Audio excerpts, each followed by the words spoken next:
что, за 2 дня мы высадили 5 грядок. Сегодня завершили вот эту грядку, где лежат наши прекрасные хвостатые помощники.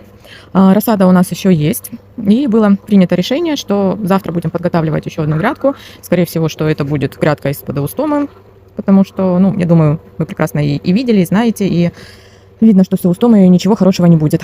Поэтому эту грядку завтра подготовится, и мы довысаживаем остатки рассады львиного зева.